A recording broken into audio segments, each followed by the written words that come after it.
Halo teman-teman semua, kembali lagi dalam video pembelajaran. Dalam video pembelajaran kali ini, kita akan belajar tentang pencapaian penerangan sempurna hingga parinibbana petapa Gotama. Sebelumnya, perkenalkan nama saya Inga Aferinali. Om Swastiastu, Namo Buddhaya.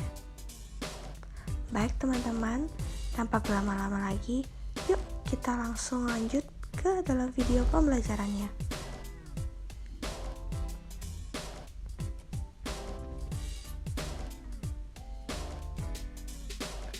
Penyiksaan diri yang dilakukan Gautama. Pada awal pertapaannya, Siddhartha mencoba berbagai macam jenis penyiksaan diri. Dia berpendapat dengan melakukan penyiksaan diri yang semakin berat, maka pasti akan mendapat penerangan sempurna. Oleh sebab itu, setiba di desa Uruvela, dia mencari tempat yang hening, datar, berhutan rimbun, dan dekat dengan aliran sungai yang tenang. Siddhartha menetap di sana dan melakukan berbagai metode bertapa penyiksaan diri. Saat itu, ada 5 pertapa yang mengiringi Siddhartha. Mereka adalah Kondana, Vapa, Badia, Mahanama, dan Asaji. Mereka yakin bahwa kebijaksanaan dan ketekunan praktik penyiksaan diri akan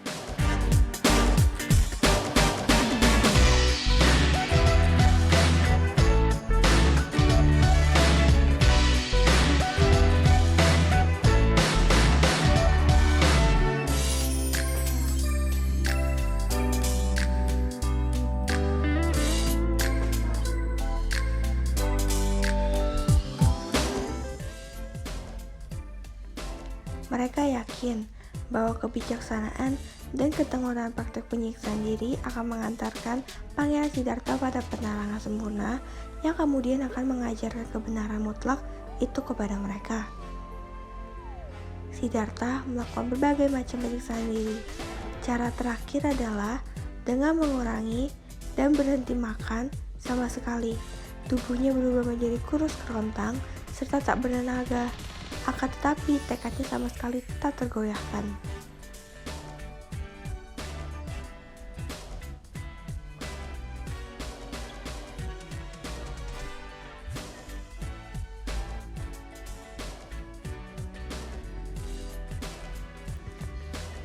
Dewa Saka melihat Pangeran Siddhartha merasa cemas dalam mencari jalan menuju pencapaian penerangan sempurna.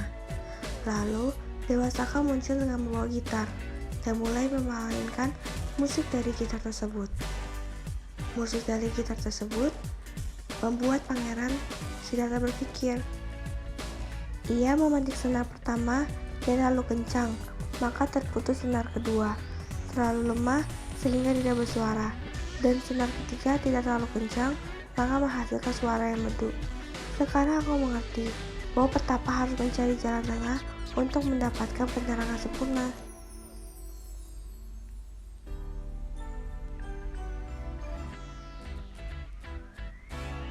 Ada 5 pertapa yang mengelilingi Siddhartha, menjadi ragu bahwa Pangeran Siddhartha tidak dapat mencapai penerangan, walaupun dia sudah bekerja keras. Lalu mereka berlima memutuskan untuk meninggalkannya.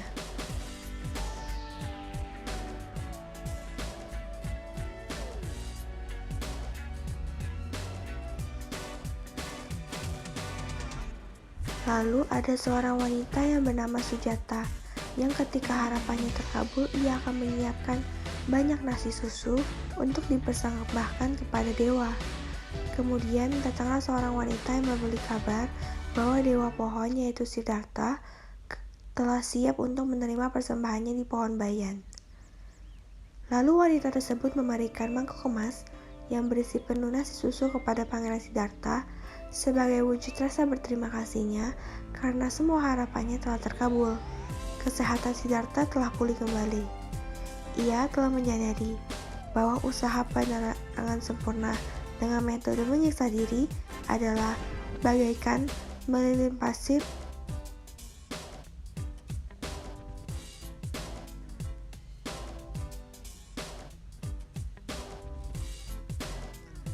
Lalu setelah menghabiskan nasi di susu mangkok kemas tersebut, ia pergi ke sungai dan berkata, "Aku bertekad bahwa jika aku akan mencapai penerangan sempurna, biarlah makhluk ini mengalir melawan arus."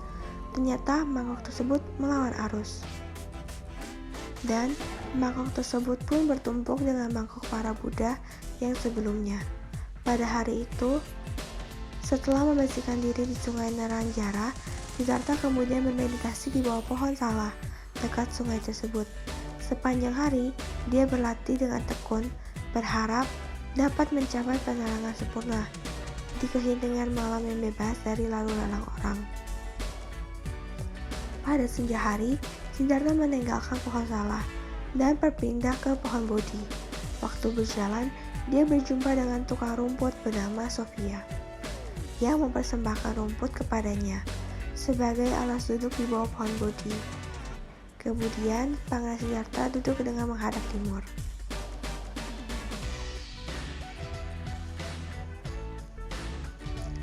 Setelah duduk, Pangeran Siddhartha bertekad, "Meskipun tubuh dan darahku mengering, aku tidak akan berdiri meninggalkan tempat ini sebelum memperoleh cara pembebasan diriku dan seluruh umat manusia dari lingkaran belenggu kelahiran dan kematian."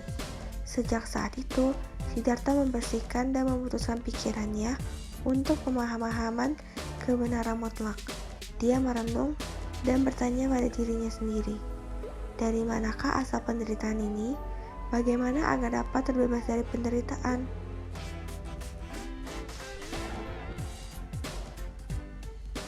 Gangguan marah.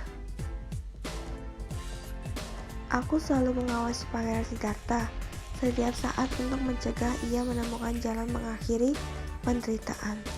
Jika aku membiarkannya, ia akan terlepas dari kekuasaanku, maka aku harus menghancurkan perjuangannya, ucap marah. Akan tetapi, hal tersebut tidak berhasil dikarenakan kuatnya perlindungan Pangeran Siddhartha.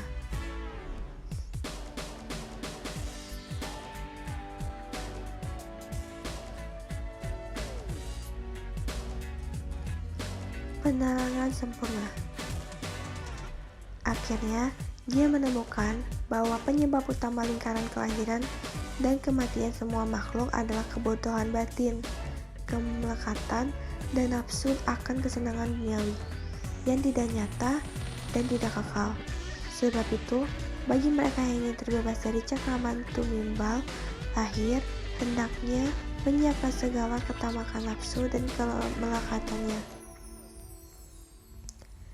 Siddhartha juga memperoleh kemampuan menyebabkan kekotoran batin, terbebas dari segala kegelapan batin, memahami penyebab penderitaan, dan cara mengatasinya. Saat itu, Siddhartha di bawah pohon Bodhi di sungai Naranja mencapai penerangan sempurna di bulan Waisak, malam bulan purnama pada usia 35 tahun.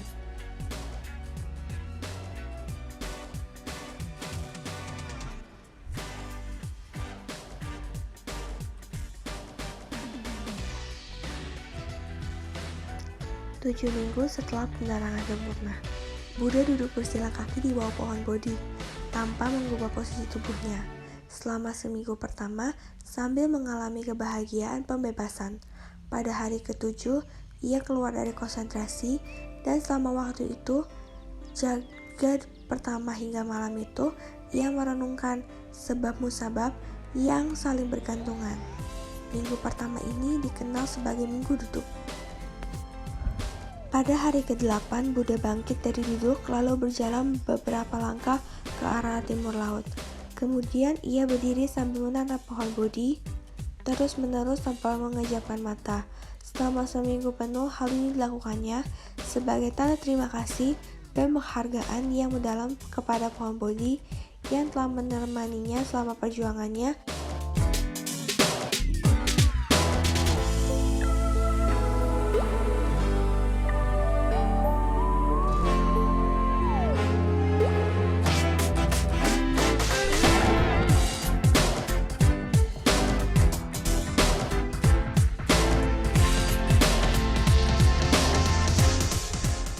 Pada hari ke-15, Buddha tetap tinggal di sekitar pohon Bodhi dan berjalan-jalan sambil merenungkan Dhamma dan terserap dalam buah kesucian atau hasil pencapaian. Minggu ketiga ini dikenal sebagai Minggu Berjalan. Pada hari kedua-dua, Buddha tinggal di sebuah bangunan di sebelah barat laut pohon Bodhi. Ia melakukan perenungan terhadap Dhamma lebih lanjut, hingga sampai dengan menguraikan Dhamma yang berkaitan dengan 24 kondisi dari sebab dan akibat. Minggu keempat ini dikenal sebagai Minggu Permata. Pada hari ke-29, berjalan kaki ke pohon Jawi, Ajapala yang terletak di sebelah timur pohon Bodhi, dan duduk di sana. Pada minggu ini, sudah bertemu dengan Brahmana yang congkak dan selanjutnya bermeditasi di sana. Minggu kelima ini dikenal sebagai Minggu Jawi.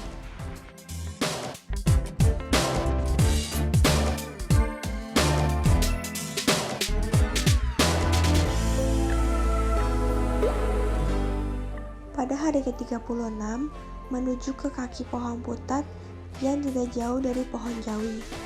Ia melewatkan 7 hari dengan duduk bersilang kaki dan menikmati kebahagiaan pembebasan. Saat itu hujan turun dengan deras. Seekor raja ular kobra Macalinda keluar dari kediamannya dan memberikan dirinya sebanyak 7 lingkaran pada tubuh Sri Buddha serta menaungi kepalanya dengan kundung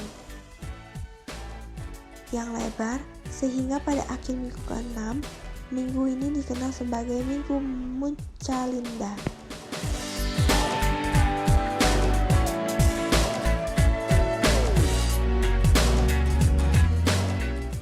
Pada hari ke-43, menuju ke kaki pohon Raja Yatana yang terletak di selatan pohon Bodhi. Ia duduk bersilang kaki di bawah pohon itu tanpa gangguan apapun sambil menikmati kebahagiaan pembebasan selama seminggu. Minggu ke-7 ini dikenal sebagai Minggu Raja Yatana.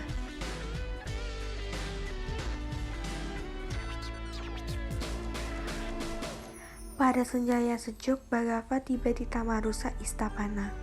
Kemudian, 5 petapa melihat Sri Bhaggava. Semakin dekat, mereka mulai memperlihatkan bahwa ia tidak tampak seperti pertama Gautama yang dulu. Mereka layani di hutan Uruvela selama 6 tahun.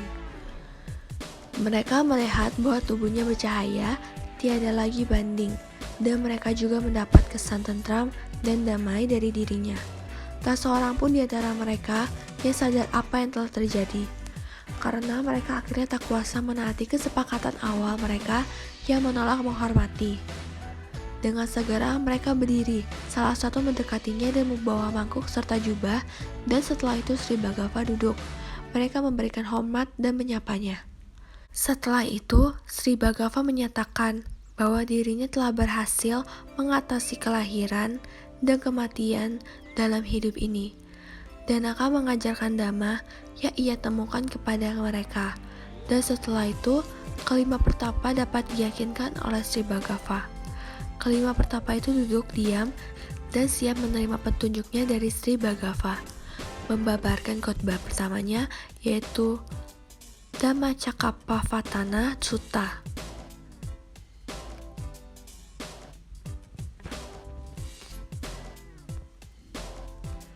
Dalam khotbah ini, Sri Bhaggava membabarkan kepada 5 pertapa tersebut mengenai kebenaran 2 jalan ekstrim, yaitu pemajatan diri dan penyiksaan diri, yang harus dihindari oleh orang-orang yang telah meninggalkan keduniawian.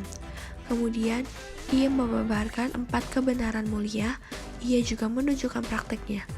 Kelima pertapa itu mendengarkan dengan seksama dan membuka hati mereka terhadap ajarannya. Setelah itu, ketika ketiga petapa lainnya pergi menerima dana makanan, Sri Bhaggava mengajarkan dan memberikan bimbingan kepada Vapa dan Badia. Keesokan harinya, pemahaman dan asasi juga menembus Dhamma dan menjadi Sotapanna. Kelima petapa itu menjadi 5 siswa biku. Yang pertama, yang juga dikenal sebagai Pancavagghiya.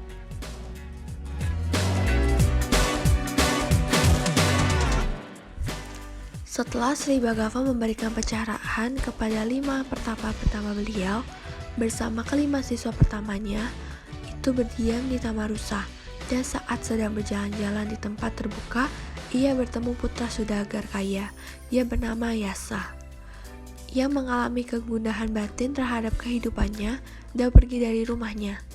Setelah bertemu dengan Sri Bhagava, Yasa mendengarkan dhamma yang dibabarkan olehnya dengan seksama, dan ketika batinnya sudah siap, ia menerima bebas rintangan, bersemangat, dan yakin akan memberikan 4 kebenaran mulia. Kemudian Sri Bhagava juga mengajarkan ajaran bertahap dan 4 kebenaran mulia. Demikianlah Yasa menjadi seorang biku, dan saat itu mencapai tataran kesucian Arahata. Saat fajar tiba, Sri Bhagava disertai 6 siswanya menuju rumah Yasa untuk memenuhi undangan. Setelah mengajarkan dhamma kepada ibu Yasa, mereka menjadi sotapana dan mengambil penaungan kepada Buddha, Dhamma, dan Sangha. Begitu pula 54 teman, yang 4 diantaranya adalah sahabat karib Yasa yang bernama Vimala, Subahu, Punaji, dan Gavapati. Mereka juga menerima pelajaran dari Sri Bhagava, menerima penahbisan menjadi biku, dan mencapai tataran kesucian Arahata.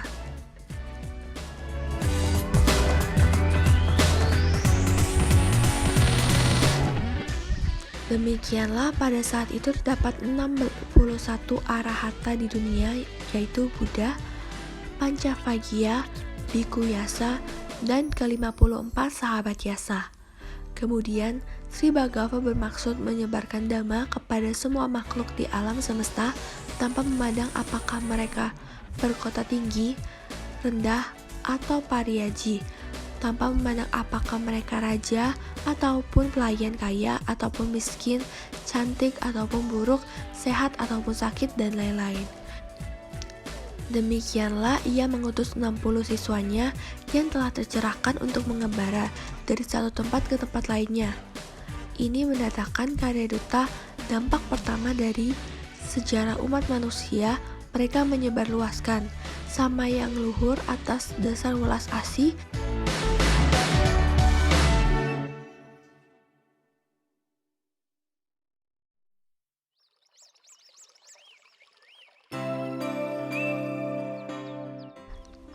Mahaparinibbana Buddha.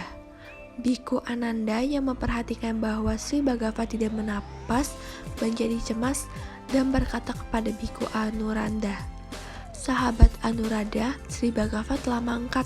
Kemudian dijawab, "Tidak sahabat Ananda, Sri Bhagava belum mangkat, ia hanya memasuki padamnya pencerahan dan perasaan." Tepat saat Sri Bhagava mencapai parinibbana, terjadilah gempa yang sangat dahsyat dan mengerikan diiringi guntur yang menyebabkan orang berdiri kudunya dan merinding.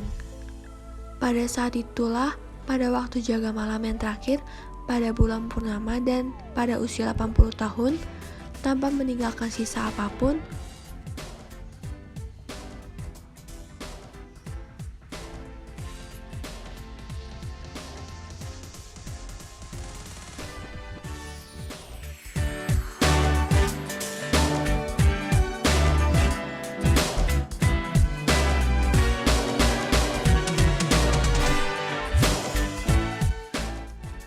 demikianlah ketika Sri Bhagava mangkat, beberapa biku yang belum melenyapkan kesenangan nafsu, dengan mengangkat tangan mereka menangis membanting diri di tanah, sambil berguling-guling kian kesana kemari dan menetap.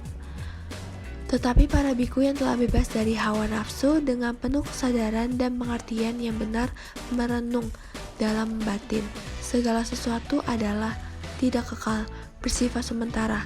Bagaimanakah yang akan terjadi jika tidak terjadi demikian? Pada hari ke-7 dengan hikmat dan tertib, mereka mengusung jenazah Bhagava menuju ke Makutabandana. Di sanalah jenazah dibaringkan. Kemudian mereka membungkus jenazah Sri Bhagava seluruhnya dengan kain linen baru dan kain wol katun hingga 500 lapisan. Setelah itu mereka memberikan jenazah Sri Bhagava dalam penampung minyak berwarna keemasan, lalu ditutup dengan penampungan keemasan lainnya.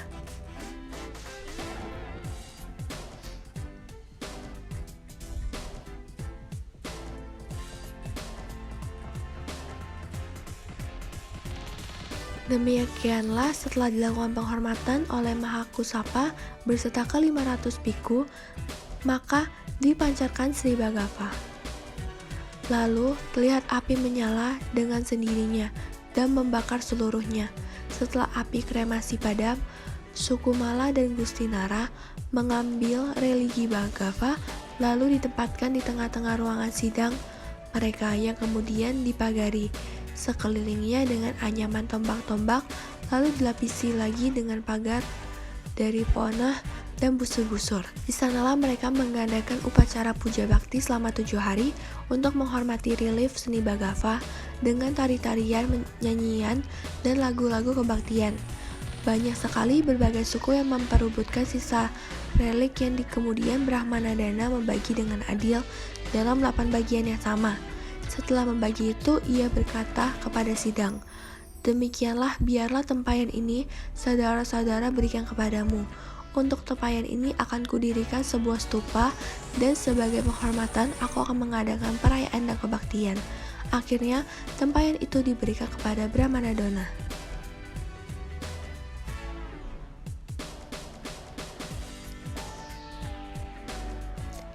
Nah, teman-teman, sekian video pembelajaran kali ini. Semoga video pembelajaran yang saya bawakan bermanfaat untuk teman-teman semua. Jangan lupa like, comment, subscribe, dan share video ini. Terima kasih teman-teman. Sampai bertemu di video pembelajaran selanjutnya.